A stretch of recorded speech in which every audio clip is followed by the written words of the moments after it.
mọi người, chào mừng mọi người đã đến với kênh YouTube của Noli. Trong bài học ngày hôm nay, Noli sẽ hướng dẫn cho mọi người cách móc một tấm hình tròn được tạo nên từ những mũi đơn.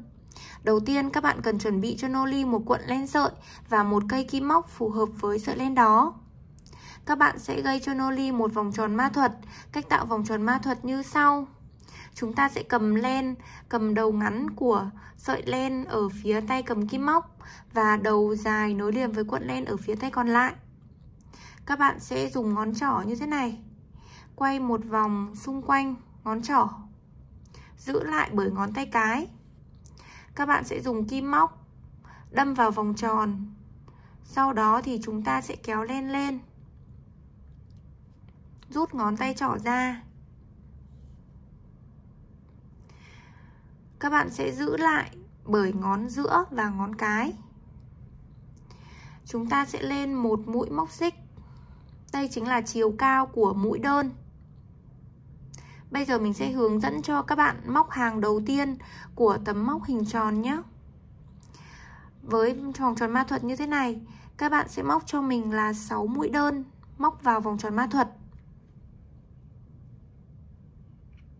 Chúng ta sẽ đâm kim vào vòng tròn, lấy len lên, sau đó thì kéo len qua, tiếp tục đâm kim vào vòng tròn, lấy len lên, rồi kéo len qua cả hai vòng tròn trên kim.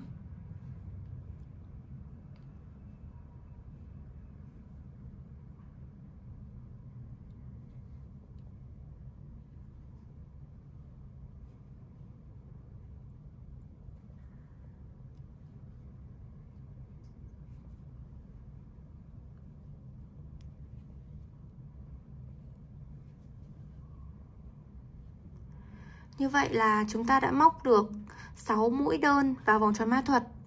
Sau đó thì các bạn sẽ rút sợi dây này để cho vòng tròn ma thuật được thít chặt lại. Các bạn sẽ trượt mũi vào chân mũi đầu tiên để khép vòng. Chúng ta sẽ đâm kim vào chân mũi đầu tiên, kéo len qua cả hai vòng tròn luôn. Các bạn sẽ lên một mũi móc xích. Với hàng thứ hai này, chúng ta sẽ móc 2 mũi vào một chân. Ở chân ngay tại mũi móc xích, các bạn sẽ móc 2 mũi đơn.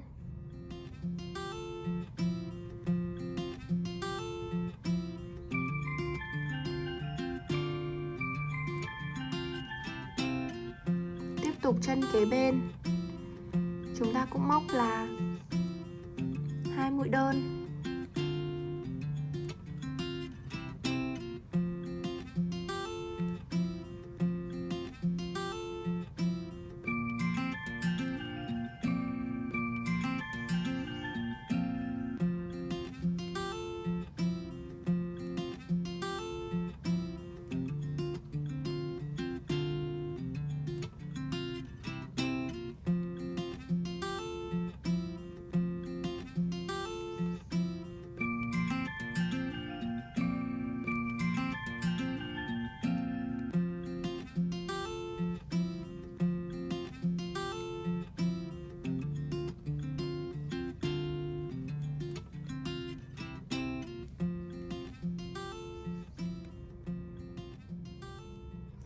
Như vậy là với 6 chân mũi ở hàng thứ nhất, chúng ta đã tạo ra được là 12 chân mũi ở hàng thứ hai.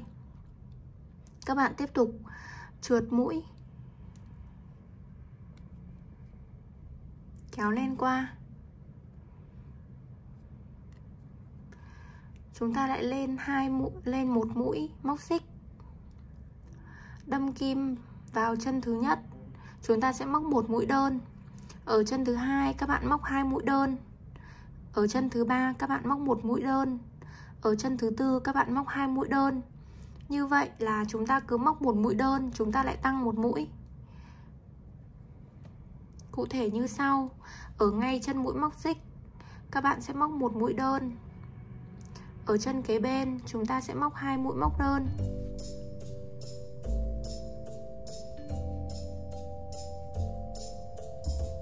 Lặp lại công thức như vậy cho tới hết hàng.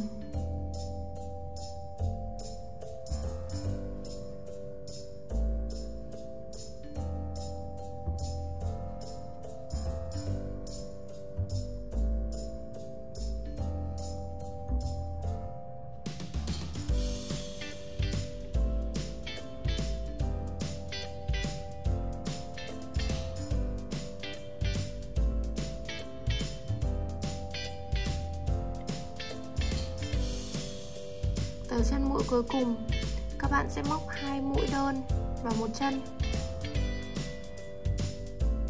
và trượt mũi để kết thúc được hàng thứ 3. Như vậy là hết hàng thứ 3. Các bạn sẽ móc được là 18 chân mũi. Nếu mà chúng ta không chắc chắn là chúng ta đã móc được đúng theo công thức hay chưa thì các bạn có thể đếm lại để kiểm tra. Ở hàng thứ 4, các bạn sẽ lên một mũi móc xích. Ở đây các bạn sẽ móc 2 mũi, các bạn lại tăng mũi.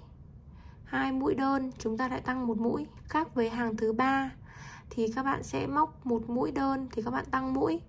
Nhưng ở hàng thứ 4 chúng ta sẽ móc 2 mũi đơn rồi chúng ta sẽ tăng một mũi.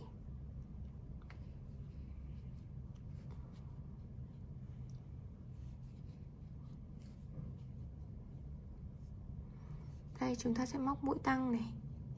Mũi tăng là 2 mũi móc vào một chân.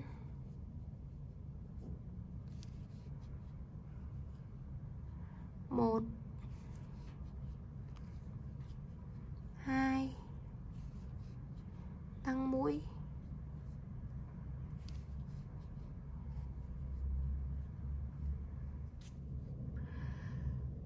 Sau khi móc xong hàng thứ 4 thì các bạn có thể nhận thấy là từ một vòng tròn nhỏ ban đầu chúng ta đã tạo ra được một vòng tròn to hơn.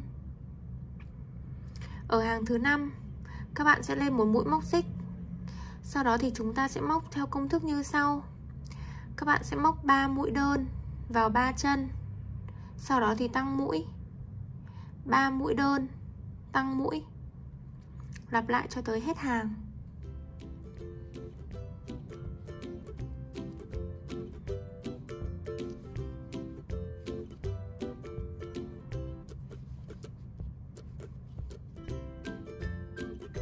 Tăng mũi.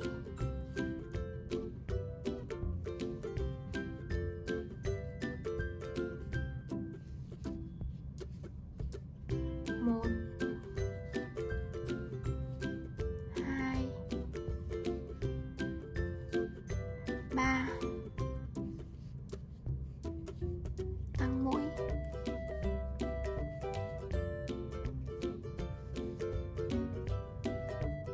Một, 2, 3, tăng mũi.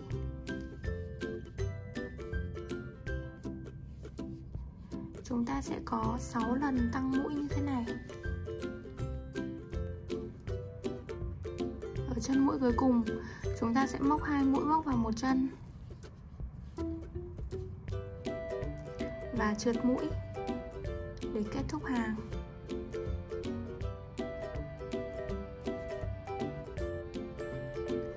Với cách tịnh tiến mũi móc như thế này thì các bạn có thể nhận thấy là ở hàng thứ nhất chúng ta sẽ móc 6 mũi đơn vào vòng tròn ma thuật.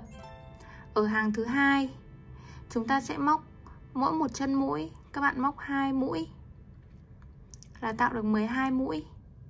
Ở hàng thứ 3 các bạn cứ móc một mũi đơn thì chúng ta lại tăng mũi. Một mũi đơn, tăng mũi. Ở hàng thứ 4 các bạn sẽ móc là 2 mũi đơn, các bạn mới tăng mũi.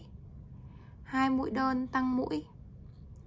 Ở hàng thứ 5 chúng ta sẽ móc 3 mũi đơn, chúng ta tăng mũi. Noli chúc các bạn thành công nhé. Đừng quên ấn like và subscribe kênh YouTube của Noli Handmade. Bấm vào biểu tượng quả chuông để là người sớm nhất xem được video mới nhất của Noli. Bye.